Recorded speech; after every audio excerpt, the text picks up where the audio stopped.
जैसे मान लिया जाए कि कोई लाइन सेगमेंट बनाते हैं स्पेस में, ठीक है। तो 3 डायमेंशनल स्पेस में हमने कोई लाइन सेगमेंट बनाया ए बी, ठीक है। और कोई दूसरा लाइन है लाइन एल। तो अगर हम ऊपर में टॉर्च जलाते हैं, तो जो ए बी लाइन सेगमेंट का प्रोजेक्शन होगा अलोंग लाइन एल के along A B line segment का जो प्रोजेक्शन होगा वो कैसे निकालेंगे? तो हम क्या करेंगे, दोनों एक्सट्रीमिटीज से लाइन सेगमेंट का जो दोनों एक्सट्रीमिटीज है ए और बी, वहां से लाइन एल पे फुट ऑफ परपेंडिकुलर ड्रॉप करेंगे, यानी परपेंडिकुलर ड्रॉप करेंगे। ए से हमने परपेंडिकुलर ड्रॉप किया और वो सपोज ए डैश पे गिरा। बी से हमने मान लो परपेंडिकुलर ड्रॉप किया, वो मान लो बी डैश पे गिरा, ठीक है। तो जो शैडो का लेंथ आएगा, ए बी का जो शैडो का लेंथ आएगा वो क्या आ जाएगा, वो ए डैश बी डैश आ जाएगा। सही है, कह सकते हैं। तो हम कह सकते हैं projection of A B along, यहाँ पे क्या बोल सकते हैं, projection of A B along L is A dash B dash, ठीक है, कोई दिक्कत नहीं है।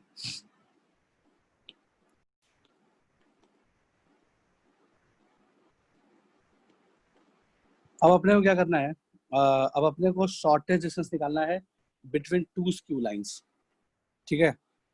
अपने को निकालना है shortest distance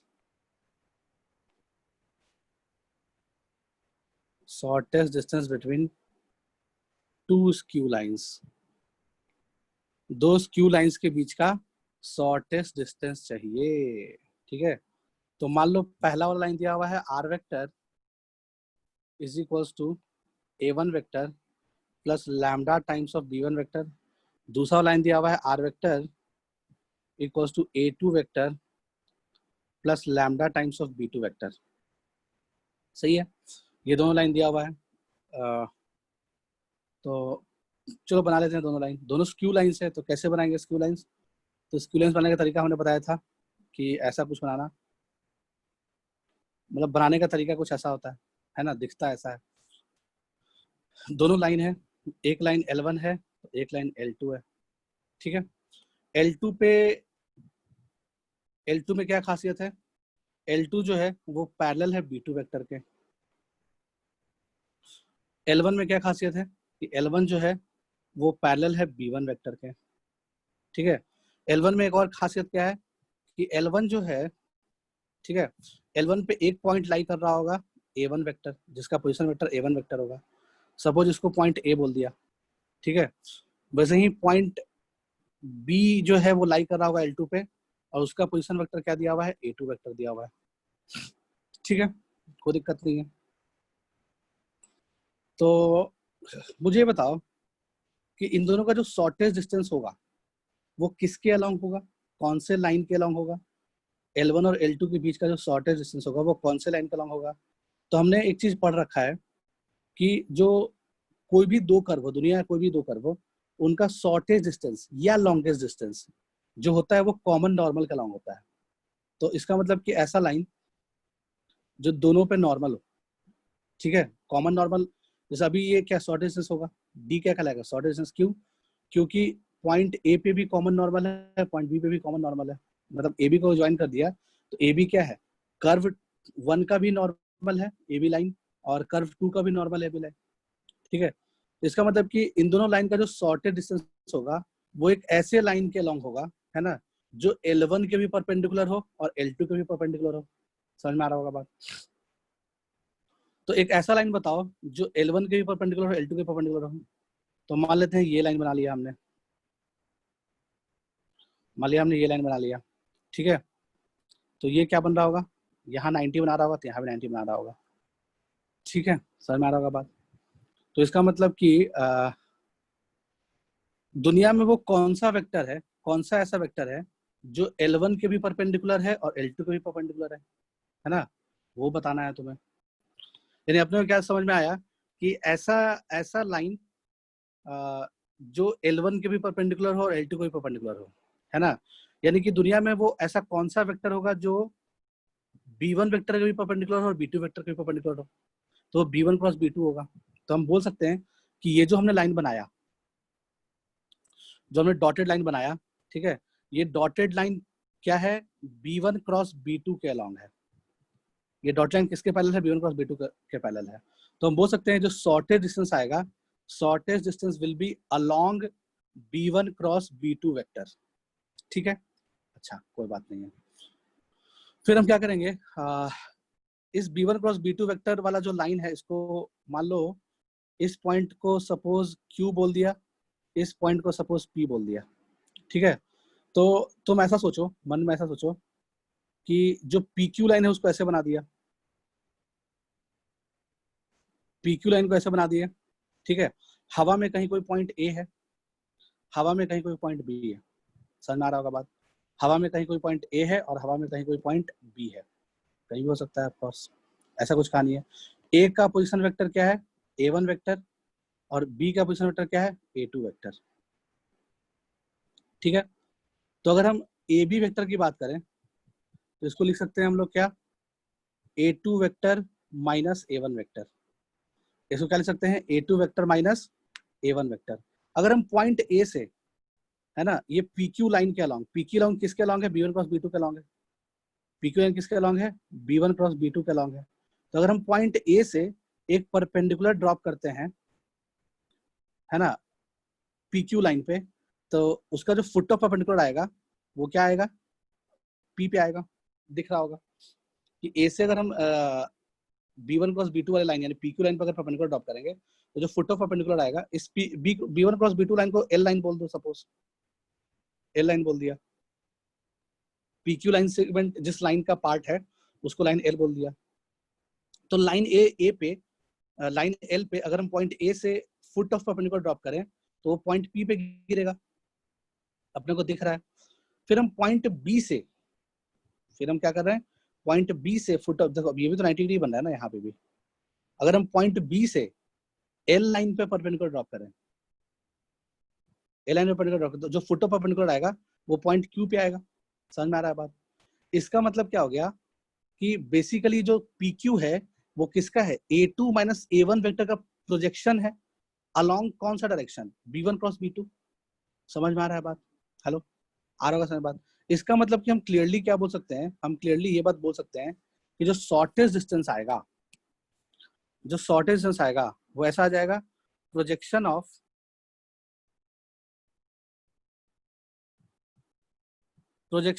AB line segment, projection of AB line segment. अब AB लाइन सेगमेंट को हम चलो बना देते हैं ऐसा, ये वेक्टर, इस वेक्टर का नाम पड़ जाएगा A2 vector minus A1 vector, ठीक है। तो projection of AB line segment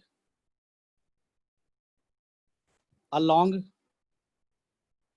B1 cross B2 या अलोंग लाइन L बोल सकते हैं, ठीक है। इसी को अदर वर्ड्स में कैसे बोल सकते हैं, प्रोजेक्शन ऑफ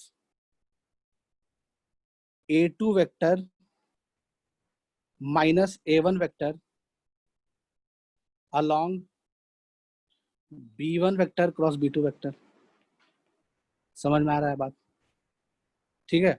यही हमारा क्या कहलाएगा, शॉर्टेज डिस्टेंस यानी PQ लेंथ से यही कहलाएगा। समझ में आ रहा है बात। तो PQ लेंथ जो आ गया वो क्या आ गया, projection of A2 minus A1 vector along B1 cross B2 vector, this is our shortage distance between two skew lines, ठीक है। तो अब इसको निकाल लिया जाए, PQ क्या आ जाएगा देख लेते हैं। तो PQ के बारे में हमने क्या बोला था, PQ जो है वो है प्रोजेक्शन ऑफ, एक्चुअली में यही आंसर आ जाएगा, आगे तुम चाहो तो याद करो चाहे नहीं करो कोई दिक्कत नहीं है। A2 vector minus A1 vector, projection of A2 minus A1 vector along B1 cross B2। तो उन्हें पहले पढ़ रखा है, क्या पढ़ रखा है कि अगर तुम्हें प्रोजेक्शन ऑफ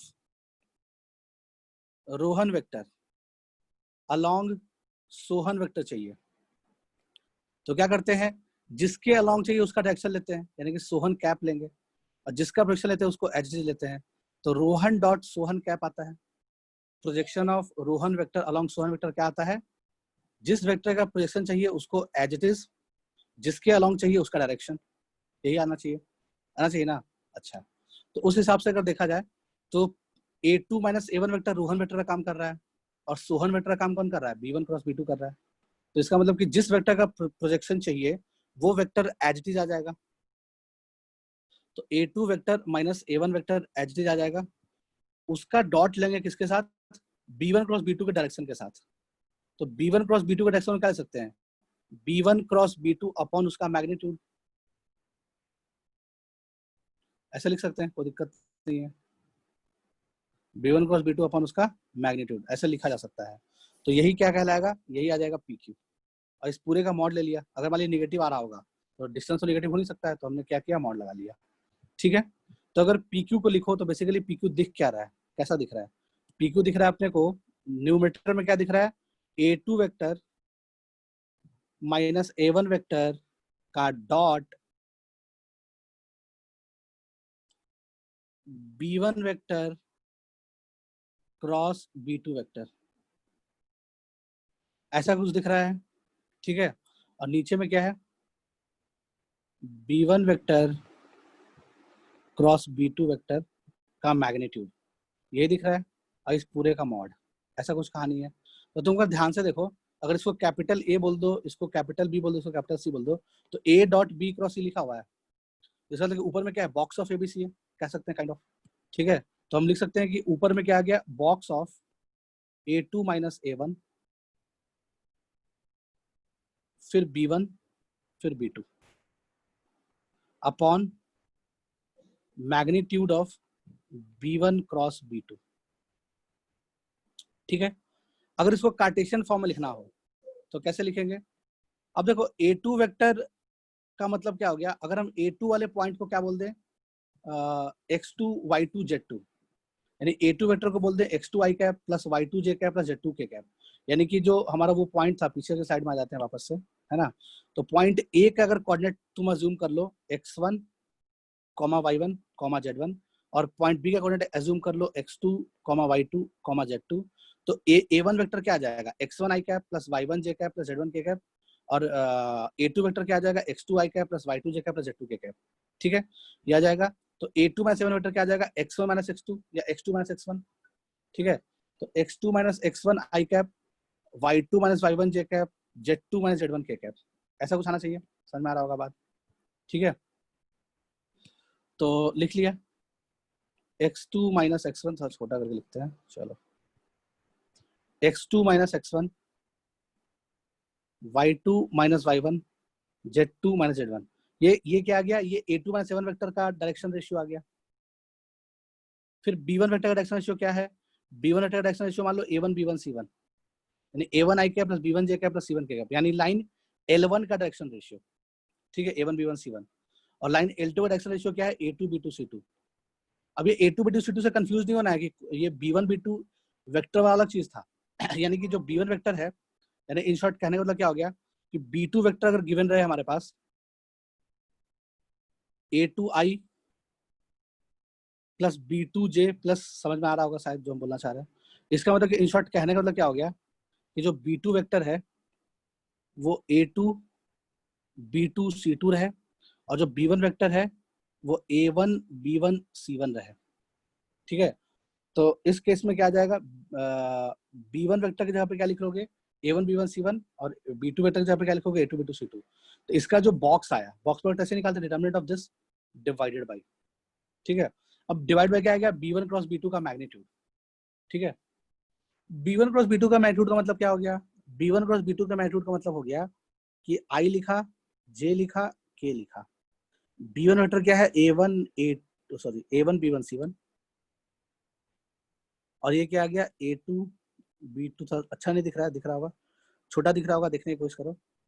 इसका जो डिटर्मिनेंट है ये एक वेक्टर आएगा, और उसका मॉड ले लिया, तो लाल वाला मॉड का साइन है और ब्लू वाला डिटर्मिनेंट का साइन है, तो उसका मैग्नीट्यूड, तो यही आंसर आ जाएगा। समझ में आया बात, हेलो, आया होगा, तो यही हमारा फाइनल आंसर है,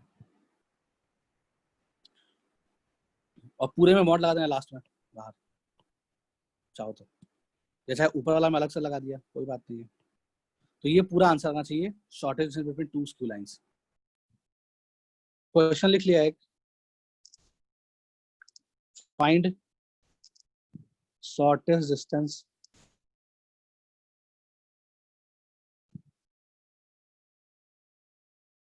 बिटवीन लाइंस L1 दिया हुआ है x minus 1/2 equals to y minus 2/3 equals to z minus 3/4। ये L1 हो गया। L2 लाइन दिया हुआ है x minus 2/3 equals to y minus 4/4 equals to z minus 5/5। ठीक है, इन दोनों लाइन के बीच का अपने को शॉर्टेस्ट डिस्टेंस निकालना है। कैसे निकालेंगे? तो चलो लाइन L बना लेते हैं। मान लीजिए कि लाइन L ये है, तो लाइन L का जो डायरेक्शन रेशियो है वो क्या दिया हुआ है? लाइन L का direction ratio, sorry line L1 ये है मान लो, तो लाइन L1 का जो डायरेक्शन रेशियो है वो दिया हुआ है 2, 3, 4। दिख रहा है अपने को? 2, 3, 4 is the direction ratio of line L1। ठीक है, और लाइन L1 पे एक पॉइंट लाई कर रहा है। लाइन L1 पे एक पॉइंट लाई कर रहा है। कौन सा पॉइंट लाई कर रहा है? 1, 2, 3 लाई कर रहा है। ठीक है, कोई दिक्कत नहीं है। वैसे ही एक दूसरा लाइन होगा लाइन L2। मान लो ऐसा लाइन है, ये लाइन L2 है सपोज। तो लाइन L2 का डायरेक्शन रेशियो अगर लिखें तो क्या जाएगा? 3, 4, 5। और इस पे जो एक पॉइंट लाई कर रहा है वो कौन सा पॉइंट लाई कर रहा है? तो वो पॉइंट लाई कर रहा है 2, 4, 5। 2, 4, 5। तो ये आ गया ऐसा कुछ। तो तुम्हें अगर ध्यान से सोचो तो बेसिकली ये A1 वेक्टर का काम कर रहा है, ये A2 वेक्टर का काम कर रहा है। ठीक है, और ये B2 वेक्टर का काम कर रहा है, और नीचे वाला B1 वेक्टर का काम कर रहा है। समझ में आ रहा होगा बात? कोई दिक्कत नहीं है, यहाँ तक की बातें समझ में आ गई। अब जो शॉर्टेज डिस्टेंस होता है वो क्या होता है? वो मान लो ये लाइन है, ये दोनों के परपेंडिकुलर है सपोज। एक को P बोल दिया, एक को Q बोल दिया। अपने को PQ निकालना है। तो PQ कैसे निकालोगे? PQ इज बेसिकली, देखो फॉर्मूला उतना लंबा नहीं याद करना जो हमने बताया था। शॉर्ट में कैसे फॉर्मूला याद करोगे? PQ is projection of A2 minus A1 vector, या A1 माइनस A2 वेक्टर भी लिख सकते थे, कोई दिक्कत नहीं है। A1 माइनस A2 बोलो चाहे A2 माइनस A1 करो, वो दिक्कत नहीं है। तो A1 माइनस A2 वेक्टर बोलो चाहे A2 माइनस A1 वेक्टर बोलो, ये वाला वेक्टर आ गया। ठीक है, तो projection of A2 minus A1 vector along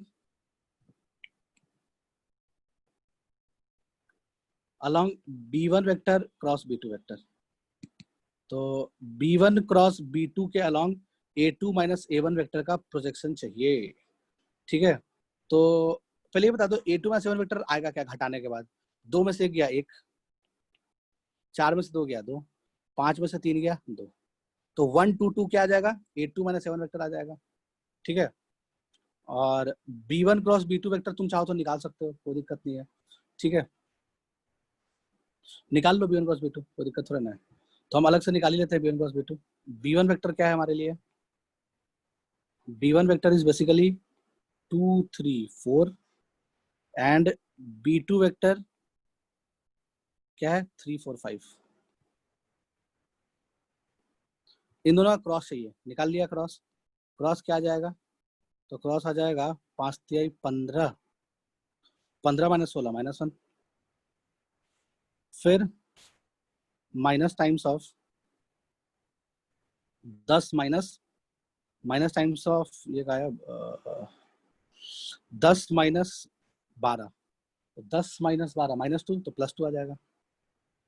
फिर 8 माइनस 9 -1 आ जाएगा। तो -1, 2, -1 क्या आ गया? B1 क्रॉस B2 आ गया। ठीक है, तो अपने को क्या चाहिए? Projection of A2 minus A1 along B1 cross B2 चाहिए। तो हम इसको ऐसे बोल सकते हैं क्या? ऐसे बोल सकते हैं projection of A2 minus A1, यानी कि 1, 2, 2 अलॉन्ग B1 क्रॉस B2, मतलब कि -1, -1, 2, -1। ठीक है, तो अगर तुमको प्रोजेक्शन निकालना है तो कैसे निकालोगे? 1, 2, 2 ले लिया, उसका डॉट लेंगे इसके साथ, -1, 2, -1 के साथ। ठीक है, अब जिसके अलॉन्ग लेना है उसका मैग्नीट्यूड नीचे में, मतलब क्यों? क्योंकि डायरेक्शन बन जाएगा। तो मैग्नीट्यूड अंडर रूट ऑफ 1 का स्क्वायर प्लस 2 का स्क्वायर प्लस 1 का स्क्वायर। समझ में आ गया होगा बात? तो ये जो वैल्यू आएगा यही आएगा शॉर्टेज डिस्टेंस। तो निकाल लो, डॉट प्रोडक्ट निकाल लो, इस पूरे का मॉड लगा देना लास्ट में। तो कितना आ जाएगा? -1 + 4 -2 -1 + 4 -2 डिवाइडेड बाई 4 1 5 1 6 डिवाइड बाई √6, इस पूरे का मॉड। आंसर कितना आ जाएगा? 1/√6। तो ये जो शॉर्टेज डिस्टेंस आया दोनों लाइन का वो क्या आ गया? 1/√6 आ गया। ठीक है, तब इसका दूसरा तरीका देख लेते हैं। इसको करने का कोई और तरीका है क्या, वो देख लेते हैं। तो थोड़ा सा मिटा लिया जाए। मान लो कि अगर तुम्हें पॉइंट P भी निकालना हो और पॉइंट Q भी निकालना हो, अगर तुम्हारी इच्छा है कि पॉइंट P क्या आएगा वो निकालना है, पॉइंट Q क्या आएगा वो निकालना है, तो वो कैसे निकालेंगे? पॉइंट P और पॉइंट Q कैसे निकालेंगे वो देखना है अपने को। तो पॉइंट P और पॉइंट Q निकालने के लिए क्या करोगे? ये तो हमने PQ का लेंथ निकाला डायरेक्टली विदाउट P निकाले हुए, P का कोऑर्डिनेट और Q का कोऑर्डिनेट। तो विदाउट P का कोऑर्डिनेट और विदाउट Q का कोऑर्डिनेट निकाले हुए हमने इस तरीके से निकाल लिया क्या, जो भी आया वो निकाल। अच्छा ये बताओ, PQ लाइन का जो ये B1 क्रॉस B2 का लॉन्ग आएगा PQ लाइन, तो B1 क्रॉस B2 हम निकाले हुए हैं, और B1 क्रॉस B2 का जो डायरेक्शन रेशियो आया, B1 क्रॉस B2 का डायरेक्शन रेशियो आया -1 2 -1, ये आया B1 क्रॉस B2। A2 में 7 में निकाले हुए हैं, तो ये सब हटा देते हैं। ठीक है, अब मुझे ये बताना कि अगर तुम्हें मान लो कि सपोज तुम्हें पॉइंट P का कोऑर्डिनेट चाहिए, ठीक है, तो पॉइंट P के कोऑर्डिनेट के लिए तुम्हें क्या चाहिए? पॉइंट P बेसिकली है क्या? PQ लाइन और L1, PQ लाइन और L1 का पॉइंट ऑफ इंटरसेक्शन है। तो अगर हम PQ लाइन और L1 का पॉइंट ऑफ इंटरसेक्शन निकाल लें तो अपना काम चल जाएगा। तो अपने को PQ लाइन का सिर्फ डायरेक्शन रेशियो पता है ना, और उसके बारे में ज़्यादा और इन्फॉर्मेशन नहीं है। तो क्या हम PQ लाइन का इक्वेशन लिख सकते हैं क्या? अगर हम PQ लाइन का इक्वेशन लिख पाए तब तो बड़ा इजीली निकाल पाएंगे वो चीज़ जो भी है। बट इसमें एक चीज़ अपने को समझ में आ जाएगा। क्या समझ में आ जाएगा? कि हमने B1 क्रॉस B2 यूज करके PQ का डायरेक्शन रेशियो तो निकाल लिया, तो जो PQ लाइन आया होगा वो उस लाइन का इक्वेशन कैसा आएगा? वो आ जाएगा x माइनस, मान लो कि PQ पे कोई एक पॉइंट लाई कर रहा होगा alpha comma beta comma gamma, अपने को नहीं पता तो हमने अल्फा मान लिया, alpha beta gamma. PQ line पे एक पॉइंट लाई कर रहा होगा, तो इसको लिख सकते हैं x माइनस अल्फा अपॉन -1 बराबर y माइनस बीटा अपॉन 2 बराबर z minus gamma upon upon क्या, अपॉन -1, ऐसा कुछ है, इतना बराबर। या फिर तुम ऐसा कर लो कि पॉइंट P का कोऑर्डिनेट ही मान लो, suppose alpha comma beta comma gamma मान सकते हो, कोई दिक्कत नहीं है। ठीक है, ऐसा कुछ आ गया। ये एक्चुअली में क्या लिखा हमने, ये जो PQ लाइन है इसका इक्वेशन लिखा हमने। तो this is the equation of PQ line, this is the equation of PQ line. Suppose P का कोऑर्डिनेट हमने मान लिया alpha comma beta comma gamma, ठीक है। तो अगर तुम इसको लैम्डा से इक्वेट करोगे, अगर तुम इसको लैम्डा से इक्वेट करोगे तो अल्फा की वैल्यू क्या निकलेगी? माइनस लैम्डा, सॉरी ऐसा नहीं करेंगे, ये छोड़ दो। अच्छा, PQ पे अगर अपने को कोई एक आर्बिट्री पॉइंट चाहिए होगा,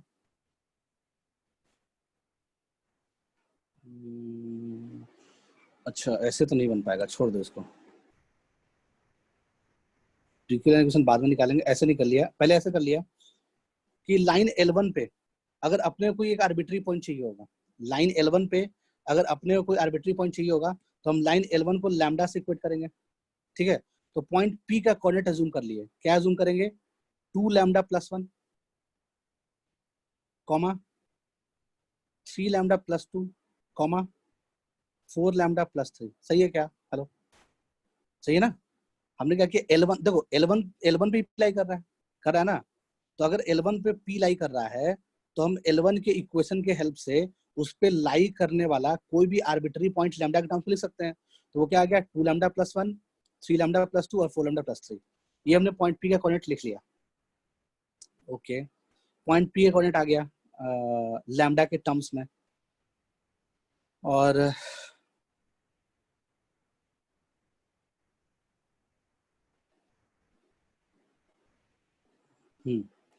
वैसे ही एक चीज और कर सकते हो, पॉइंट क्यू का कोऑर्डिनेट लिखना है। अगर तुम्हें पॉइंट क्यू का कोऑर्डिनेट लिखना है तो इसको म्यू के बराबर कर दो। पॉइंट क्यू कहाँ लाई कर रहा है? पॉइंट क्यू जो है वो लाई कर रहा है L2 पे। पॉइंट क्यू जो है वो L2 पे लाई कर रहा है। तो अगर पॉइंट क्यू L2 पे लाई कर रहा है तो L2 पे लाई करने वाला any arbitrary point can be written by the help of L2 in terms of mu. तो म्यू के टर्म्स में L2 पे लाई करने वाला कोई भी पॉइंट कैसा लिखा जा सकता है? तो वो क्या आ जाएगा? 3 mu plus 2, 4 mu plus 4, 5 mu plus 5। सही है क्या? ऐसे लिख सकते हैं, कोई दिक्कत नहीं है। तो हमने P का कोऑर्डिनेट लिख लिया लैम्डा के टर्म्स में और Q का कोऑर्डिनेट लिख लिया म्यू के टर्म्स में। ठीक है, क्योंकि P लाइन L1 पे लाई कर रहा है और Q लाइन L2 पे लाई कर रहा है, वैसे लिख लिया। तो जो PQ का डायरेक्शन रेशियो आएगा, वो दोनों पॉइंट को घटा दो तो मिल जाएगा।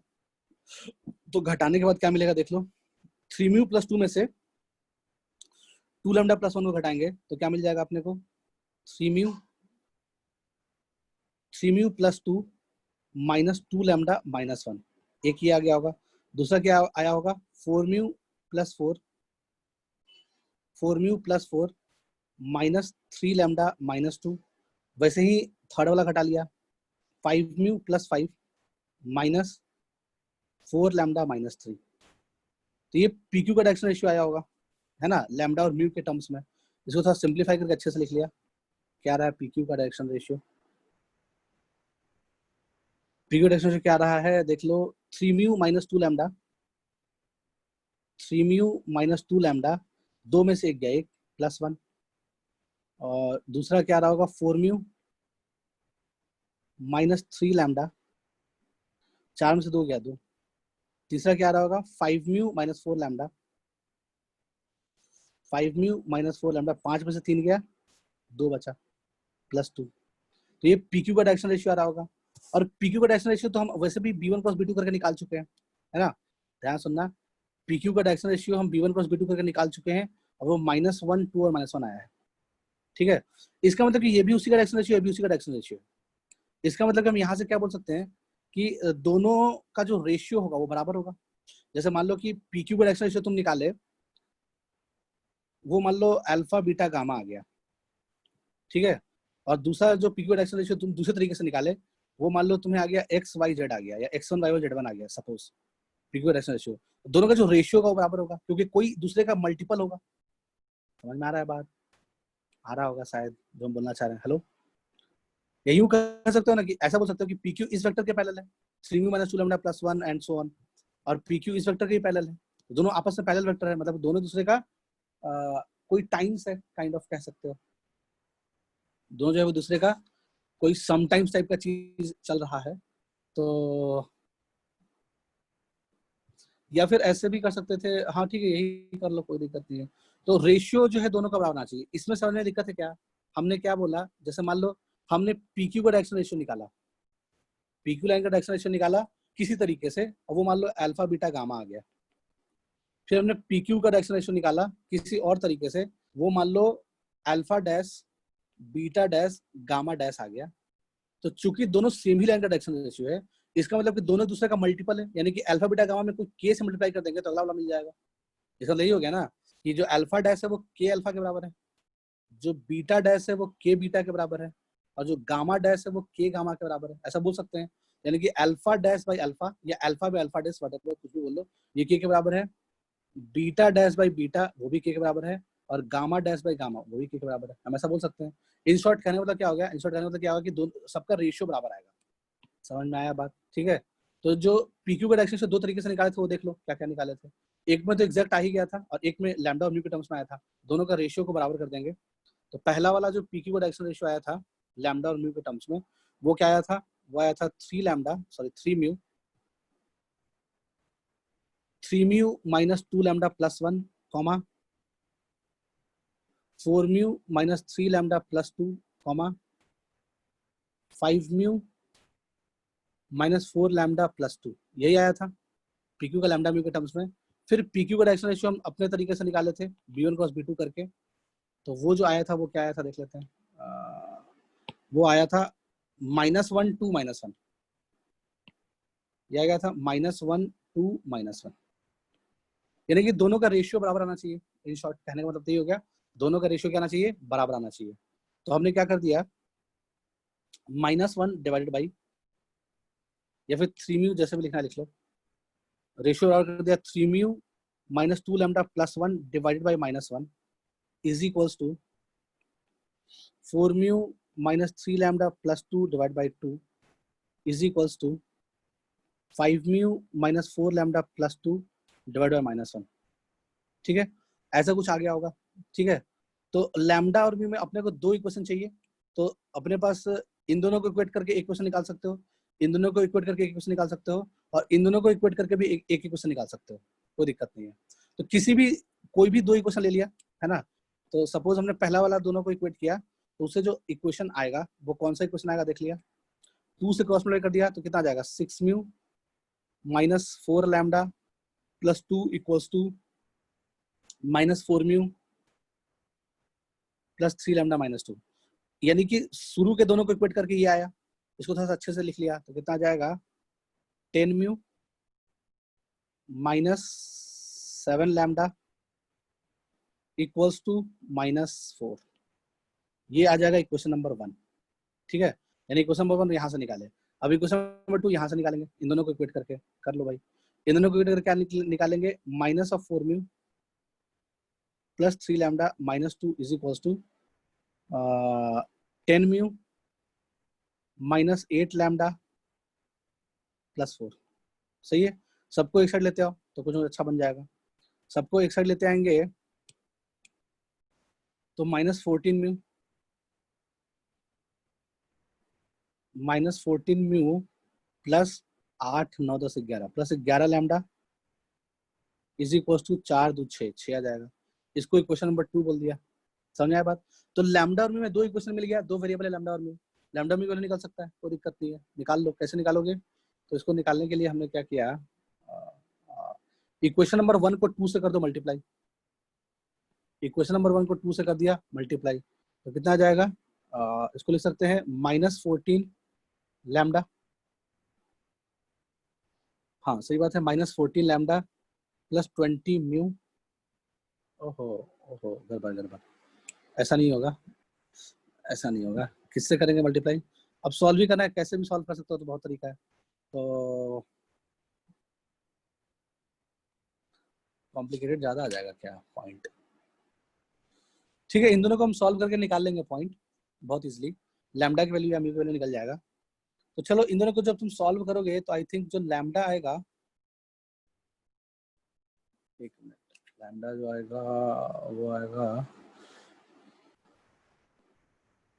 R2, यानी म्यू की वैल्यू आनी चाहिए, आई होप निकाल लो। तो म्यू का जो वैल्यू आएगा वो आ जाएगा -1/6, -1/6, और जो लैम्डा का वैल्यू आ जाएगा वो आ जाएगा 1/3। देखो तो सेटिस्फाई कर रहा है क्या, करा के देख लिया। तो 10 इंटू -1/6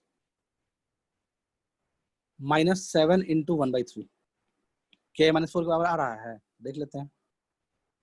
2 से काटेंगे तो -5/3 -7/3, तो कितना आ जाएगा, -12/3, तो आ जाएगा -4, सेटिस्फाई कर रहा है। ठीक है, यानी कि हम इन दोनों लीनियर इक्वेशन को सॉल्व करेंगे तो अपने को लैम्डा और म्यू का ये वैल्यू आ गया।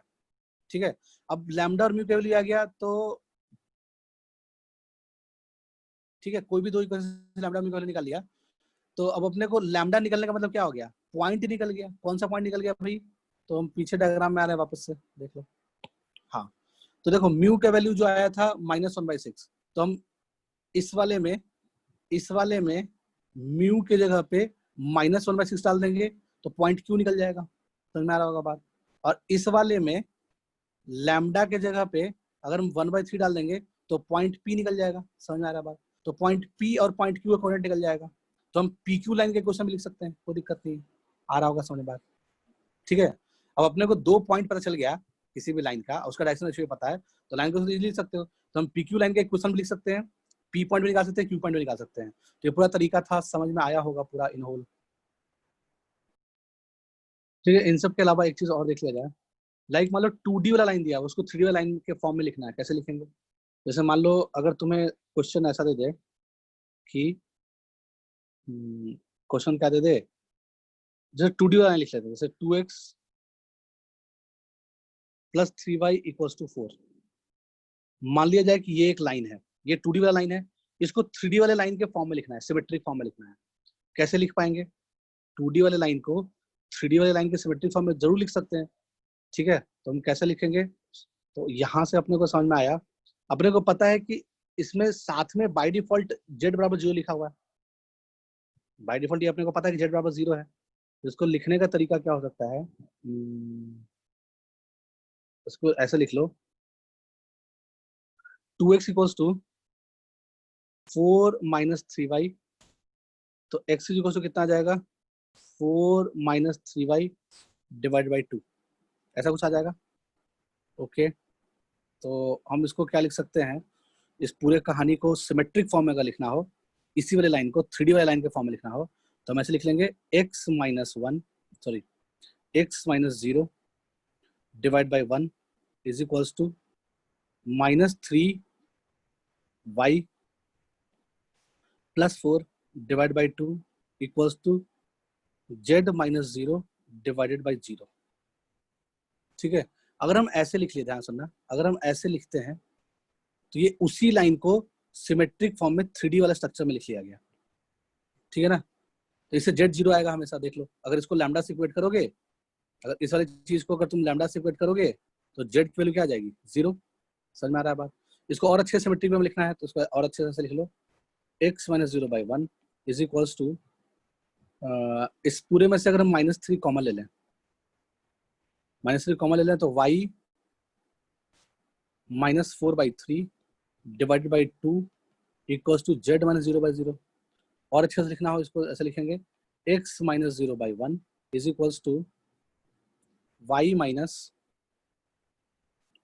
4 by 3 divided by -2 by 3 is equals to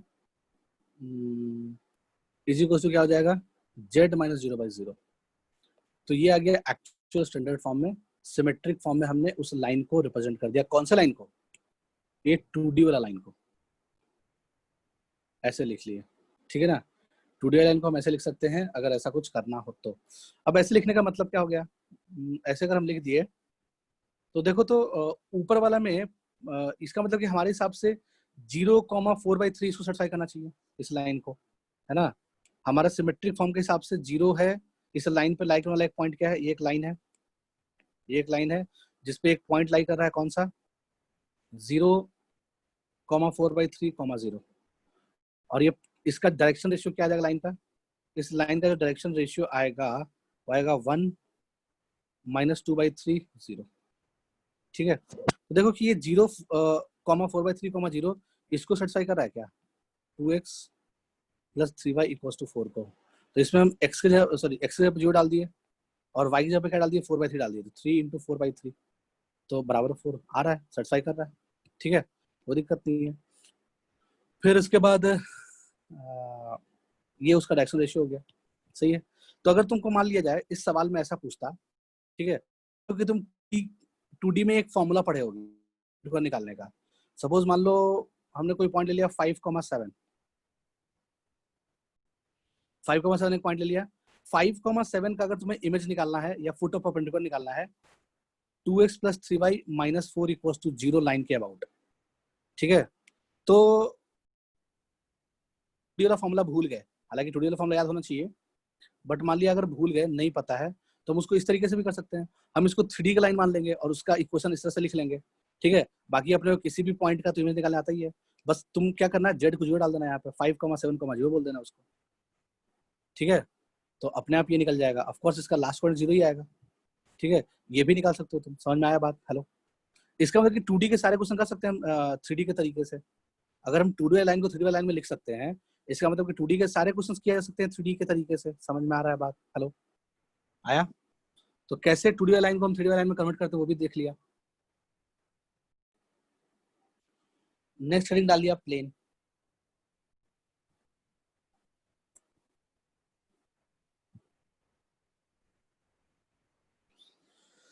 तो प्लेन में भी सबसे पहले क्या पढ़ेंगे, इक्वेशन ऑफ प्लेन पढ़ेंगे, अलग अलग फॉर्म में, ठीक है।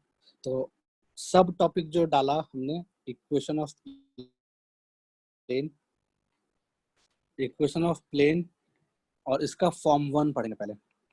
फॉर्म 1 को बोलते हैं नॉर्मल फॉर्म। फॉर्म 1 को क्या बोलते हैं, नॉर्मल फॉर्म, ठीक है। नॉर्मल फॉर्म का मतलब क्या हुआ समझ में आ जाएगा थोड़ा देर में। इसमें जो गिवन चीजें रहेगी वो ये गिवन रहेगा कि देखो कोई भी प्लेन को लिखने के लिए, कोई भी प्लेन को लिखने के लिए अपने को, अच्छा पहले नॉर्मल क्या होता है वो समझ लेते हैं, ठीक है। नॉर्मल क्या होता है वो समझ लेते हैं। जैसे मान लो ये कोई भी प्लेन है, इस प्लेन के जो परपेंडिकुलर वेक्टर है, कोई भी परपेंडिकुलर वेक्टर इस प्लेन के, उसको हम एन वेक्टर बोल सकते हैं, यानी नॉर्मल वेक्टर बोल सकते हैं। इस प्लेन के जो ब्लू से हमने प्लेन बनाया उसके परपेंडिकुलर, उस प्लेन के परपेंडिकुलर अगर कोई भी एन वेक्टर है, कोई भी वेक्टर एन वेक्टर है, तो हम एन वेक्टर को बोल सकते हैं कि वो प्लेन का नॉर्मल है, उसको हम नॉर्मल बोलेंगे, प्लेन का नॉर्मल, ठीक है। तो नॉर्मल फॉर्म का मतलब कि उसमें नॉर्मल दिया हुआ रहेगा, ठीक है। यानी कि नॉर्मल फॉर्म में तुम्हें एन कैप दिया हुआ रहेगा, यानी कि डायरेक्शन दिया हुआ रहेगा, एन वेक्टर नहीं दिया हुआ रहेगा, एन कैप दिया हुआ रहेगा, यानी कि यूनिट वेक्टर अलोंग नॉर्मल दिया हुआ रहेगा, ठीक है। तो किसी भी प्लेन के अलोंग दो ही यूनिट वेक्टर हो सकता है, ध्यान समझना। किसी भी प्लेन के अलोंग, तो किसी भी प्लेन के परपेंडिकुलर सिर्फ दो यूनिट वेक्टर हो सकता है, एक ऊपर में एक लेंथ का वेक्टर जिसको एन कैप बोलेंगे, और एक नीचे में एक लेंथ का वेक्टर जिसको हम माइनस एन कैप बोल सकते हैं, काइंड ऑफ। समझ में आ रहा है बात, आ रहा है ना। तो इसका मतलब कि एक प्लेन के परपेंडिकुलर सिर्फ दो डायरेक्शन होते हैं, अगर एक को एन को बोलेंगे तो एक को माइनस एन कैप बोलेंगे, ठीक है। तो अपने को नॉर्मल फॉर्म का जब इक्वेशन लिखना रहेगा तो उसमें अपने को एन कैप गिवन रहेगा, यानी कि इसमें गिवन क्या क्या चीज रहेगा, किसके किसके टर्म्स लिखना है। तो पहला चीज गिवन क्या रहेगा, गिवन रहेगा एन कैप। एन कैप मतलब समझ में आ गया क्या, प्लेन के परपेंडिकुलर यूनिट वेक्टर, उसी को हम एन कैप बोल रहे हैं। तो एन कैप गिवन रहेगा, एंड एंड दूसरा बात क्या गिवन रहेगा, distance from origin, distance from origin, distance from origin मतलब क्या, परपेंडिकुलर शॉर्टेज डिस्टेंस मतलब क्या, अब सिर्फ डिस्टेंस बोला हुआ है कि किसी पॉइंट से किसी प्लेन का डिस्टेंस। इसका मतलब क्या हो गया कि वो शॉर्टेज डिस्टेंस की बात कर रहा है, यानी कि ऑरिजिन से जो परपेंडिकुलर डिस्टेंस लिए होंगे प्लेन का वो पूछ रहा है। तो डिस्टेंस फ्रॉम ऑरिजिन, ये दोनों बातें गिवन रहेगी। और डिस्टेंस फ्रॉम ऑरिजिन को हम पी वर्ड से यूज करेंगे, ये पी लिखा हुआ है, डिस्टेंस फ्रॉम ऑरिजिन क्या है, पी लिखा हुआ है, जनरली पी से यूज करेंगे इसको। तो अपने को क्या लिखना है, अपने को इक्वेशन ऑफ प्लेन लिखना है। इक्वेशन ऑफ प्लेन कैसे लिखेंगे, तो हमने क्या किया, बनाते हैं। एक्स एक्सिस ये है, वाई एक्सिस ये है, और ये मान लो जेड एक्सिस है, ठीक है। अब हमने क्या किया, एक प्लेन बना लिया।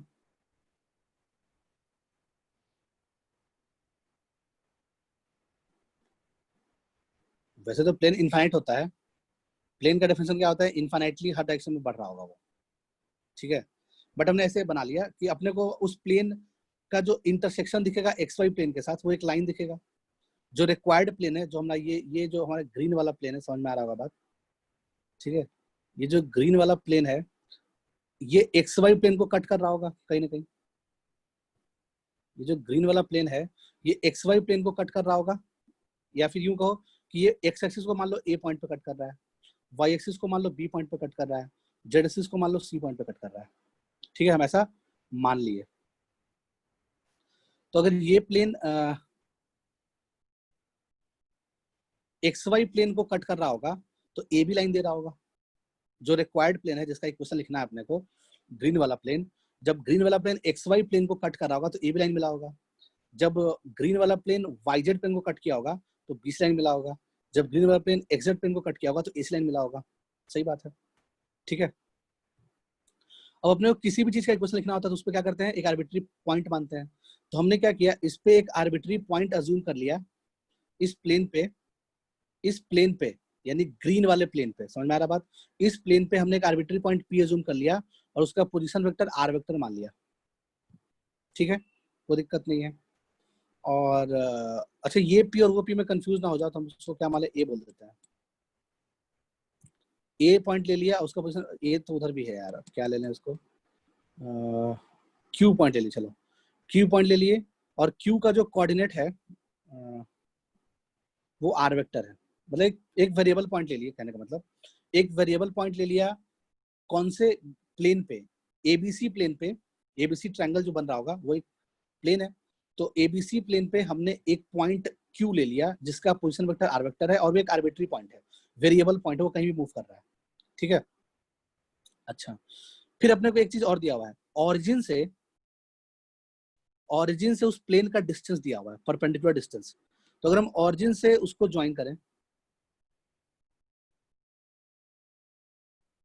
मान लो हम ऑरिजिन से एक परपेंडिकुलर ड्रॉप किए इस प्लेन पे, ध्यान सुनना, हमने क्या किया, ऑरिजिन से उस प्लेन पे एक परपेंडिकुलर ड्रॉप किया और वो मान लो पॉइंट एम पे गिरा, ऑरिजिन से उस प्लेन पे हमने एक परपेंडिकुलर ड्रॉप किया और वो मान लो पॉइंट एम पे गिरा, ठीक है। तो ये जो ओ एम का लेंथ है वो पी दिया हुआ है, ओ एम का लेंथ पी दिया हुआ है, ऑरिजिन से उस पॉइंट उस प्लेन का डिस्टेंस दिया हुआ है, तो वो एम दिया हुआ है, वो डिस्टेंस क्या दिया हुआ है, एम दिया हुआ है। तो मुझे कोई बता सकता है क्या कि एक ट्रायंगल बन रहा होगा, तुम मन में ध्यान से सोच पा रहे हो, तुम्हें दिखेगा,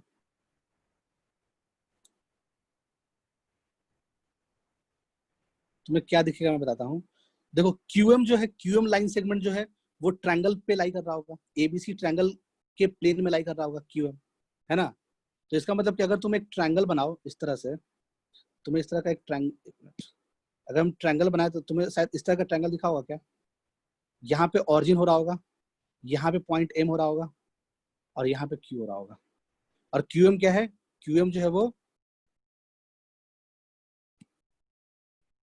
ये चीज विजुलाइज कर पाए कि नहीं कर पाए बताओ पहले। ऑरिजिन से प्लेन एबीसी पे हमने एक परपेंडिकुलर ड्रॉप किया और वो एम पॉइंट पे परपेंडिकुलर ड्रॉप हुआ, ठीक है, और हमने क्यूएम को मिला दिया, तो क्यू भी प्लेन पे लाई कर रहा है और एम भी प्लेन पे लाई कर रहा है, ठीक है। तो क्यूएम लाइन सेगमेंट प्लेन पे लाई कर रहा होगा, ठीक है, ओ क्यू प्लेन में नहीं लाई कर रहा होगा, ओपी भी प्लेन में नहीं लाई कर रहा होगा, O M sorry O M और ओ क्यू तो नीचे लाई कर रहा होगा, प्लेन के नीचे, समझ में आ रहा है बात, ठीक है। प्लेन के नीचे कोई लाइन सेगमेंट है ओ से ज्वाइन करने वाला, ऐसा कुछ कहानी चल रहा है। तो मुझे बताओ ये वाला वेक्टर कौन सा हो जाएगा, क्यू का पोजीशन आर वेक्टर है, इस वाले वेक्टर को हम आर वेक्टर बोलेंगे क्या, ओ क्यू वेक्टर को क्या बोलेंगे, आर वेक्टर बोलेंगे, क्योंकि क्यू का position vector R vector given है, तो इसका मतलब कि पोजीशन वेक्टर क्या होता है, उस पॉइंट को ऑरिजिन से ज्वाइन करने पर जो वेक्टर मिलता है वही वेक्टर होता है, ठीक है। ओएम के बारे में कुछ नहीं पता अपने को, है ना, बस अपने को ओएम का लेंथ पता है पी, ओएम का लेंथ पता है पी, ठीक है। तो तुम ध्यान से देखो कि जो पी है वो क्या है, P is projection of O Q along OM, OM के along, OM के along P जो है वो OQ का मतलब OQ का प्रोजेक्शन है OM के along P, जो लेंथ P आया है ना वो क्या है, OQ का प्रोजेक्शन है OM के along, कह सकते हैं, ठीक है। OM बेसिकली क्या है भाई, OM क्या है, OM परपेंडिकुलर है किसके, प्लेन के, OM किसके परपेंडिकुलर है, प्लेन के। तो तुम OM का डायरेक्शन क्या दिया हुआ है, एन कैप क्वेश्चन में गिवन है ना, यानी कि एन कैप क्या है बेसिकली, एन कैप क्या हो गया, N cap is a unit vector, N cap क्या है, unit vector perpendicular to plane, perpendicular to plane ABC, N cap क्या है, unit vector perpendicular to plane ABC, ठीक है। अच्छा एन कैप क्या हो गया, N cap is a unit vector perpendicular to plane ABC, तो ओएम भी परपेंडिकुलर है क्या, ओएम क्या है, परपेंडिकुलर है ना एबीसी के, एबीसी प्लेन के परपेंडिकुलर है ओएम, तो इसका मतलब कि ओएम का जो डायरेक्शन आएगा वही तो एन कैप है, तो अगर हम ओएम कैप बोले चाहे एन कैप बोले बात बराबर है, दोनों का डायरेक्शन सेम ही है। ओएम कैप के ओएम के लेंथ के अलोंग अगर तुम यूनिट वेक्टर निकालो तो वो क्या आ जाएगा, एन कैप ही आएगा, समझ में आ रहा बात, ठीक है। तो इसका मतलब कि बेसिकली पूछ क्या रहा है, बोल ये रहा है कि पी क्या है, यानी कि अगर तुम प्रोजेक्शन ऑफ OQ वेक्टर यानी कि R vector, projection of R vector along OM cap यानी कि N कैप निकालो, ठीक है। तो वो लेंथ कितना आएगा, P आएगा। तो यानी कि R vector dot N cap, जिसके अलावा निकालते हैं उसका डायरेक्शन लेते हैं, ठीक है। तो OM का डायरेक्शन क्या है, N कैप, तो R जिसका प्रोजेक्शन निकालते हैं उसको एज इट इज लेते हैं। तो R vector dot N cap बराबर P।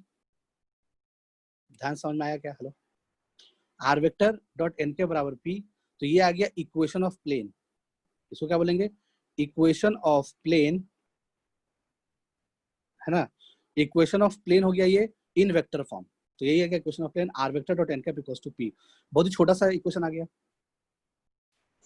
अगर अपने को इसी इक्वेशन को कार्टेशियन फॉर्म में कन्वर्ट करना हो, कार्टेशियन फॉर्म में कन्वर्ट करना हो तो कैसे करेंगे, देख लिया जाए।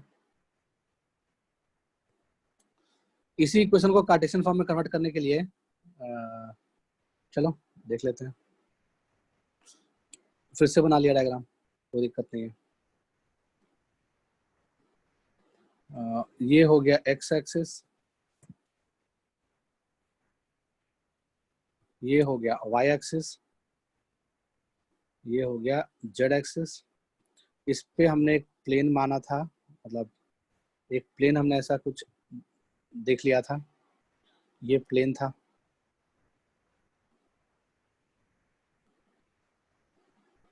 ठीक है, ये प्लेन था, यहाँ पॉइंट ए था, यहाँ पॉइंट बी था, यहाँ पॉइंट सी था। ठीक है, कोई दिक्कत नाम की चीज नहीं है।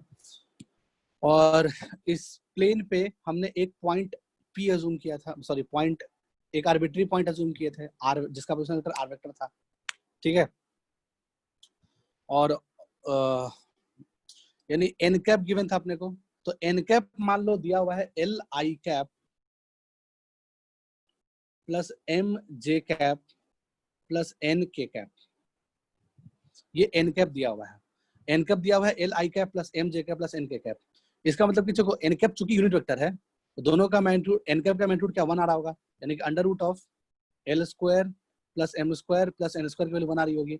इसका मतलब कि L square plus M square plus N square की वैल्यू कितनी 1 आ रही होगी। इसका मतलब कि जो एलएमएन है वो क्या है, नॉर्मल का डायरेक्शन कोसाइन गिवन है। नॉर्मल मतलब क्या, प्लेन के परपेंडिकुलर एक वेक्टर, उसको बोलते हैं नॉर्मल। तो इसका मतलब कि LMN is the direction cosine, ध्यान सुनना, LMN is the direction cosine of, direction cosine of normal to the plane, direction cosine of normal to the plane given है अपने को। प्लेन के नॉर्मल जो वेक्टर है, जो यूनिट वेक्टर है, उसका डायरेक्शन कोसाइन यानी कि एलएमएन दिया हुआ है, यही एलएमएन दिया हुआ है of the plane is equals to L M N बोल सकते हैं हम। तो एलएमएन क्या हो गया, direction cosine of normal to the plane. तो प्लेन के नॉर्मल डायरेक्शन कोसाइन गिवन है एल एम एन, ये एक बात गिवन है। दूसरा बात क्या गिवन है कि मान लो इसका ऑरिजिन से डिस्टेंस, ऑरिजिन से जो हमने m ड्रॉप किया था, इस पे परपेंडिकुलर ड्रॉप किया था ऑरिजिन से, वो मान लो m पॉइंट यहाँ पे आया था ऑरिजिन से, यानी OM का जो लेंथ है, OM बोले तो क्या, OM मान लो P दिया हुआ है, तो P क्या है, distance of plane from origin, वो P दिया हुआ है। ठीक है, ओके। अब आर वेक्टर क्या है, तो इस प्लेन पे तुम कोई भी एक आर्बिट्री पॉइंट मान लो x y z, यानी x, y, z हमने क्या किया, इस प्लेन पे कोई भी एक आर्बिट्री पॉइंट अज्यूम कर लिया। ठीक है, तो उसी आर्बिट्री पॉइंट के पोजीशन वेक्टर को हम आर वेक्टर बोल रहे थे। तो बेसिकली हमारे लिए आर वेक्टर का काम कौन कर रहा है, आर वेक्टर का काम कर रहा है एक्स आई प्लस वाई जे प्लस जेड के, ये हमारा आर वेक्टर का काम कर रहा है। समझ में आ रहा होगा बात? ठीक है, तो आर वेक्टर क्या हो गया, एक्स आई प्लस वाई जे प्लस जेड के। ओके, यानी कि ओ से, इसको क्यू बोले थे ना उस केस में, हाँ उस जगह क्यू बोले थे, क्यू पॉइंट। अब क्यूएम क्या उस प्लेन में लाई कर रहा होगा, क्यूएम जब उसी प्लेन में लाई कर रहा होगा, कोई दिक्कत नहीं है, ऐसा कुछ कहानी चल रहा है। तो इसमें भी फिर से अब फॉर्मूला क्या निकाले थे, फॉर्मूला निकाले थे हम वेक्टर फॉर्म में, वो निकाले थे R vector dot N cap equals to P. तो आर वेक्टर क्या है हमारा, आर वेक्टर है एक्स वाई जेड का डॉट लेंगे एन कैप के साथ। एन कैप क्या है? L M N equals to P. तो यहां से क्या आया? यहां से आया L X plus M Y plus N Z equals to P. ठीक है, तो ये आ गया equation of plane in Cartesian form. Equation of plane in Cartesian form. हमने एक छोटा सा क्वेश्चन ले लिया इस पे, ये सब लिख ली होगी, जल्दी से कॉपी कर लो, आगे बढ़ रहे हैं। लिख लिया ना?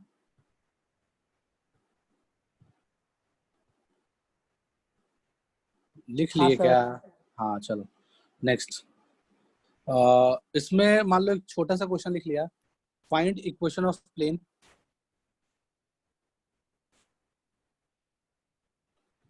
find equation of plane which is at a distance, yeah, which is at distance 4 upon root 14 from origin, इतना यूनिट्स फ्रॉम ऑरिजिन, ऐसा लिख लिया। तो ऑरिजिन से उस प्लेन की दूरी क्या दिया हुआ है? 4 upon root 14 and is normal to vector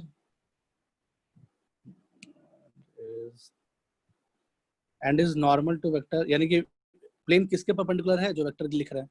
and is normal to vector 2i plus J minus 3 K. सही है, समझ में आ रहा होगा? 2i प्लस जे माइनस 3 के, इसका इक्वेशन चाहिए। तो मतलब कहानी में कुछ ऐसा है, अपने को इस प्लेन का इक्वेशन चाहिए। ऑरिजिन से इस प्लेन का जो डिस्टेंस है, जो परपेंडिकुलर डिस्टेंस है ऑरिजिन से इस प्लेन का, ऑरिजिन से इस प्लेन, इसको अच्छे से बनाता हूं ताकि ज्यादा समझ में आए।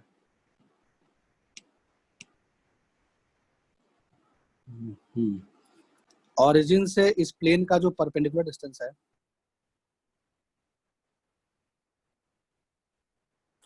ठीक है, ऑरिजिन से इस प्लेन का जो परपेंडिकुलर डिस्टेंस है वो लेंथ दिया हुआ है अपने को 4 बाई रूट 14, यानी p दिया हुआ है 4 बाई रूट 14। ठीक है, फिर इस प्लेन के परपेंडिकुलर एक वेक्टर दिया हुआ है n वेक्टर, ठीक है, और वो दिया हुआ है 2 1 माइनस 3।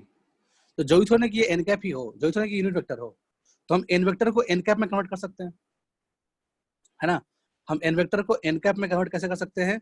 उसको उसके मैग्नीट्यूड से डिवाइड करके। तो 2 अपॉन, पहले तो उसका मैग्नीट्यूड निकाल लो भाई, n वेक्टर का मैग्नीट्यूड निकाल लो। n वेक्टर का मॉड कितना जाएगा? अंडर रूट ऑफ 2 का स्क्वायर प्लस 1 का स्क्वायर प्लस 3 का स्क्वायर, तो 9 4 13 14, रूट 14 आ गया। ठीक है, तो जो n कैप आएगा वो क्या आ जाएगा? n cap will be 2 by root 14 comma 1 by root 14 comma minus 3 by root 14, ये n कैप आ जाएगा। ठीक है, अब जो वेक्टर हमने पढ़ा है, मतलब यानी कि n कैप ये आ गया, इसका मतलब क्या हो गया कि ये l का काम कर रहा है, ये m का काम कर रहा है, ये n का काम कर रहा है। ठीक है, अभी ये a का काम कर रहा था 2, ये b का, ये c का, तो हमने abc को एलिमेंट में कन्वर्ट कर दिया, यानी कि डायरेक्शन रेशियो को डायरेक्शन कोसाइन में कन्वर्ट कर दिया, है ना? वही सब चल रहा है, समझ आ रहा होगा बात। अब हम क्या करेंगे? R vector dot N cap, यानी कि हमने जो फॉर्मूला पढ़ा है प्लेन का नॉर्मल फॉर्म में, वो क्या पढ़ा है? L X plus M Y plus N Z equals to P, यही होता है। तो एल की वैल्यू क्या है? 2 upon root 14, 2 upon root 14 times of X plus 1 upon root 14 times of Y plus plus क्या करेंगे? माइनस 3 हो गया ना, सॉरी, हाँ, minus 3 upon root 14 times of Z equals to P. P बोलो तो क्या? 4 बाई रूट 14, 4/√14। तो √14 कैंसल, तो आंसर क्या आ जाएगा? Answer will be 2x + y - 3z = 4 = 4।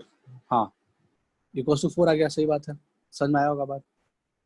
2x + y - 3z = 4, ये आ गया इक्वेशन ऑफ प्लेन। ठीक है, तो मुझे ये बताओ क्वेश्चन वाले ने क्या पूछा, तो दिमाग में एक थॉट आना चाहिए कि क्या ये सफिशिएंट आंसर है या पार्शियल आंसर है। क्वेश्चन ने पूछा कि एक ऐसे प्लेन का इक्वेशन बताओ जिसका ऑरिजिन से डिस्टेंस 4/√14 हो और 2i + j - 3 के उस प्लेन के परपेंडिकुलर एक वेक्टर है। ठीक है ना, तो इसका मतलब कि एक प्लेन नीचे भी तो लाई कर सकता है, नीचे इन द सेंस एक ऑरिजिन के ऊपर लाई किया तो एक ऑरिजिन के नीचे भी लाई कर सकता है। सपोज हम कैसे बनाऊं, तो नीचे में प्लेन ऐसे बना रहे हैं, समझना, एक नीचे भी तो प्लेन लाई कर सकता है, ऑरिजिन के जस्ट नीचे। हेलो, आया समझ में बात? ऑरिजिन के जस्ट नीचे भी तो लाई कर सकता है ना, उतना ही डिस्टेंस दूर। हम डायग्राम अच्छा नहीं बनाया तो रुको अगले साइड में बनाता हूँ, जगह की दिक्कत है थोड़ा सा। ठीक है, ये निकल गया, हम थोड़ा सा डिलीट कर रहे हैं ये वाला पार्ट, यहाँ तक की बातें अगर लिख ली हो तुम, ठीक है, तो हम थोड़ा सा बात यहाँ पे डिलीट कर रहे हैं, ये वाला बात डिलीट कर रहे हैं।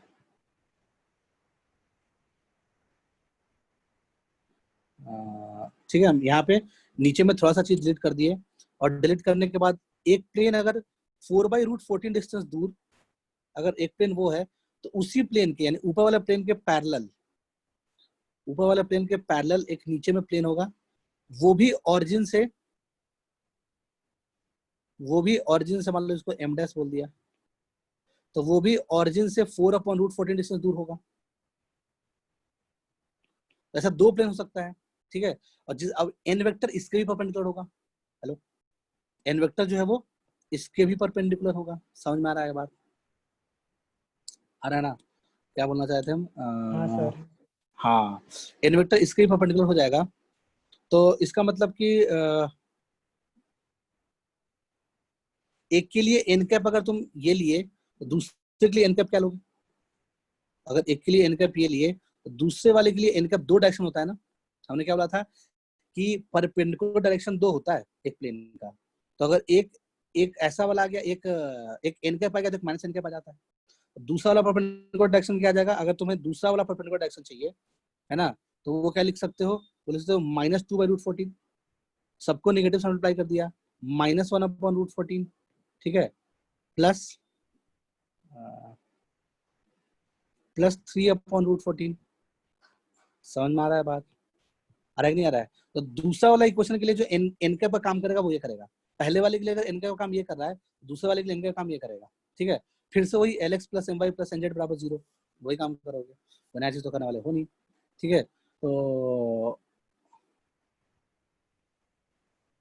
एक्चुअली में जो फॉर्मूला था, फॉर्मूला ही हमने थोड़ा सा, फॉर्मूला को हम ऐसे समझते ज्यादा फायदे में रहते हैं कि R vector dot N cap जो होता है वो मॉड पी के बराबर होता है, क्योंकि देखो डॉट प्रोडक्ट तो निगेटिव भी आ सकता है, डॉट प्रोडक्ट जो है वो निगेटिव भी आ सकता है, बट पी तो डिस्टेंस है ना, तो वो कहना चाहिए पॉजिटिव आना चाहिए। तो मॉड पी अगर करेंगे तो एक बार प्लस प्लस माइनस पी खुलेगा, कह सकते हो, kind of plus minus P खुलना चाहिए। इसका मतलब कि एक क्वेश्चन इसका ये भी लिख सकते हो, -2x - y + 3z = 4। ठीक है, तो नीचे वाला के कुछ नहीं आ जाएगा,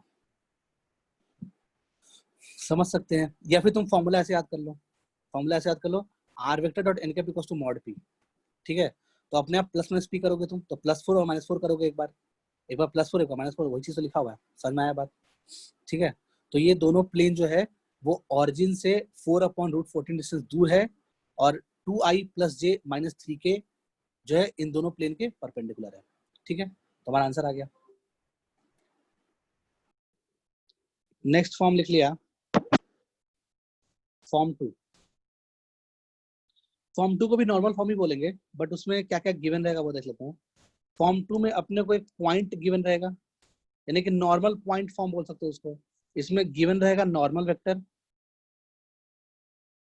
एक तुम्हें नॉर्मल वेक्टर गिवन रहेगा प्लेन के, यानी कि n वेक्टर गिवन रहेगा, एंड उस पे लाई करने वाला एक पॉइंट गिवन रहेगा। ठीक है, and position vector of a point lying on line, lying on plane, position vector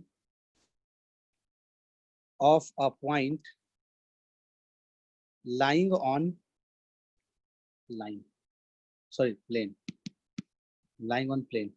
तो प्लेन पे लाई करने वाला पॉइंट का पोजीशन वेक्टर मान लो ए वेक्टर गिवन है, ठीक है, ऐसा कुछ कहानी रहेगा।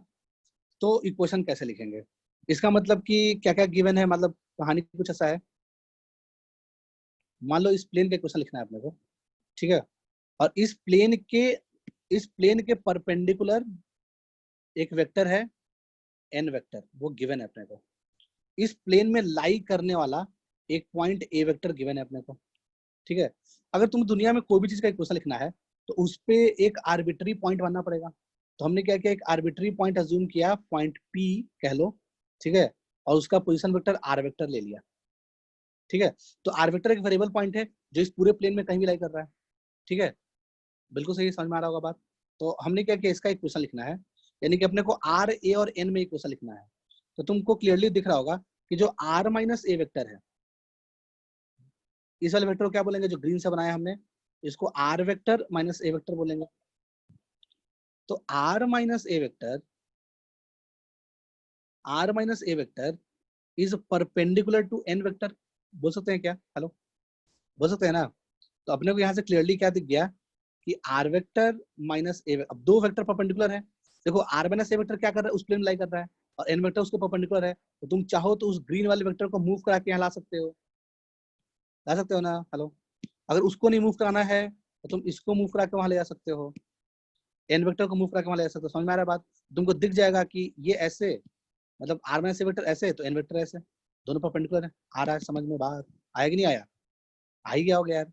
एक प्लेन में, यानी कि इस पॉइंट को ए बोल दो, तो एपी जो लाइन सेगमेंट है, एपी लाइन में प्लेन लाई कर रहा है, और एन वेक्टर उसके परपेंडिकुलर है, इसका मतलब कि एपी परपेंडिकुलर है एन के, क्लियरली बोल सकते हैं हम, ठीक है ना। इसका मतलब कि R minus A perpendicular N vector के, दोनों का डॉट प्रोडक्ट क्या आएगा, जीरो आएगा। तो R vector minus A vector dot N vector equals to zero vector, so zero vector नहीं, जीरो, ओनली जीरो, ठीक है। तो ये जो चीज आया R minus A dot N, ठीक है, ये भी इक्वेशन ऑफ प्लेन ही आया, ये भी क्या आएगा, इक्वेशन ऑफ प्लेन इन कौन सा फॉर्म, वेक्टर फॉर्म। अगर इसको कार्टेशियन फॉर्म में कन्वर्ट करना हो, अगर इसको कार्टेशियन फॉर्म में कन्वर्ट करना हो तो कैसे करेंगे। तो ए पॉइंट को मान लो कि जो गिवन पॉइंट था वो x1 y1 z1 गिवन है, ठीक है, और आर वेक्टर तो वेरिएबल पॉइंट है तो उसको हम x y z मान लिए, ठीक है, और एन वेक्टर को हमने बोल दिया abc। एन वेक्टर क्या है, ai plus bj plus ck, N vector को abc बोल दिया, ठीक है। तो मुझे ये बताना, हाँ, मुझे ये बताओ इसमें कि दोनों का डॉट प्रोडक्ट लेंगे तो आर माइनस ए वेक्टर क्या आ जाएगा, आर माइनस ए वेक्टर क्या आ जाएगा, एक्स माइनस x1 आई कैप, फिर y माइनस y1 जे कैप, फिर z माइनस z1 के कैप। तो ये आर वेक्टर आएगा क्या, हेलो, समझ में आ रहा होगा बात, ये आर वेक्टर आएगा, आना चाहिए ना। Sorry, R minus A vector आएगा ये। तो आर माइनस ए वेक्टर का डॉट किसके साथ करना है, एन के साथ। एन क्या है, ए बी सी, ये दोनों का डॉट जीरो, सही बात है। तो यहां से अपने को क्या मिला, यहां से जो इक्वेशन मिलेगा वो क्या मिलेगा, ए एक्स यानी A times of X minus x1 plus B times of y minus y1 plus C times of z minus z1, इसकी वैल्यू जीरो। यहाँ से मतलब यही हो गया फॉर्म, और क्या, इसको इससे ही याद कर लिया ज्यादा अच्छा है। बट तुम्हें एक चीज और ऑब्जर्वेशन यहाँ से मिलेगा, क्या मिलेगा, यहाँ से जो एक ऑब्जर्वेशन मिला वो ये मिला कि एक्चुअली में क्या बन गया होगा, B Y plus C Z is equals to क्या हो गया होगा, A X one plus B Y one plus C Z one, ऐसा कुछ बन गया होगा। समझ में आ रहा है बात, ठीक है ना। तो इसका मतलब कि अभी देखो x1 पता है, y1 पता है, z1 पता है, और abc पता है, तो ये एक फिक्स नंबर है, ये क्या है, फिक्स नंबर है, तो इसको d बोल सकते हैं काइंड ऑफ। इसका मतलब कि क्या आया, ax plus B Y plus C Z equal to D. तो हमने क्या देखा कि प्लेन का इक्वेशन हमेशा ऐसा ही दिखता है, प्लेन इक्वेशन हमेशा ऐसा ही दिखता है, यानी कि अल्टीमेटली घूम फिर के तुम यहाँ तक पहुंच ही जाओगे, some times of x plus some times of y plus some times of z equals to some constant. ठीक है, तो हमेशा ही प्लेन का इक्वेशन इसी तरीके का होता है। समझ में आया बात? ठीक है, तो लाइन का इक्वेशन और प्लेन का इक्वेशन, जो 2D में हम लाइन का इक्वेशन पढ़े थे, 2D में जो लाइन के क्वेश्चन पढ़े थे उसमें ax plus by plus c equal 0 था, है ना। उसमें z चूंकि 0 होता था हमेशा, तो z का टर्म दिखता नहीं था, प्लेन में दिख रहा है। समझ में आ रहा है बात? तो प्लेन और लाइन एक ही चीज है, बस इसमें z आ गया है पिक्चर में, बाकी सब कहानी सेम है। समझ में आ रहा है बात? तो ये हो गया हमारा फॉर्म 2। फॉर्म 2 लिख लिए होगे। तो फॉर्म 2 के बाद इसमें एक चीज जो ऑब्जर्व करने लायक है वो ये है कि कोई भी, अभी हमने जो प्लेन निकाला, कोई भी प्लेन निकाल रहे हैं तो वो क्या रहा है, ax plus by plus cz equals to d। तो ऐसा ये क्या हो गया, इसको हम क्या बोलेंगे, इसको बोलेंगे जनरल फॉर्म, यानी कि अल्टीमेटली घूम फिर के ऐसा ही बनने वाला है कोई भी प्लेन। इसको क्या बोलेंगे, जनरल फॉर्म ऑफ प्लेन। तो जनरल फॉर्म ऑफ प्लेन हो गया ये। तो जनरल फॉर्म ऑफ प्लेन में हमने क्या खासियत देखा कि इस प्लेन में क्या खासियत है कि ये जो x के साथ जो कोफिशिएंट है a, y के साथ जो कोफिशिएंट है b और z के साथ जो कोफिशिएंट है c, ठीक है, ये एक्चुअली में क्या होता है, उस प्लेन के नॉर्मल वेक्टर का डायरेक्शन रेशियो होता है। प्लेन के नॉर्मल का डायरेक्शन रेशियो एबीसी होता है। समझ में आया बात? हेलो, होता है ना। यानी x का कोफिशिएंट, y का कोफिशिएंट और z का कोफिशिएंट जो है वो प्लेन के नॉर्मल वेक्टर का डायरेक्शन रेशियो होता है। समझ में आया होगा बात, है ना। तो यानी कि अगर कभी भी अपने कोई भी प्लेन साथ लिखा हुआ मिल जाए 2x plus 3y 2x plus 3y plus 4z equals to 5, मान लो ये एक प्लेन लिखा हुआ है, इसका मतलब कि एक ऐसा प्लेन है, इसका मतलब ये एक ऐसा प्लेन है जो मतलब जिसका जो नॉर्मल है उसका डायरेक्शन रेशियो 2, 3, 4 है। तो प्लेन के नॉर्मल का डायरेक्शन रेशियो 2, 3, 4 है। समझ में आया बात, है ना। तो इसका मतलब कि प्लेन को देखते ही, प्लेन का इक्वेशन देखते ही तुम उसका डायरेक्शन रेशियो बता सकते हो, उसके परपेंडिकुलर का, मतलब उसके नॉर्मल वेक्टर का डायरेक्शन रेशियो बता सकते हो। यानी कि प्लेन के इक्वेशन में नॉर्मल वेक्टर छुपा हुआ रहता है, तो डायरेक्टली दिख जाता है। समझ में आया बात? आया होगा, है ना। हाँ अगर सर। ध्यान सुनना, अगर यहाँ एबीसी की जगह पे अगर यहाँ एलएक्स होता, मतलब यहाँ एल होता, LX plus M Y plus NZ equals to D होता, तो कितना अच्छा होता। यानी कि इसका स्क्वायर प्लस इसका स्क्वायर प्लस इसका स्क्वायर की वैल्यू 1 हो जाता, तो इसका मतलब कि वो एन कैप के साथ डॉट हो रहा होता, यानी कि वो एन कैप हो जाता। समझ में आ रहा है बात? ठीक है, तो इसका मतलब कि अगर तुम एबीसी को, ठीक है चलो आज की क्लास में इतना रहने देते हैं, बाकी टाइम नहीं है, तो आज की क्लास में इतना रहने दिया बहुत है, इतना कर लिया अच्छे से। उसके बाद बाकी का चीज हम लोग अगली क्लास में पढ़ेंगे, एक फॉर्म और बचा हुआ है प्लेन का। ठीक है।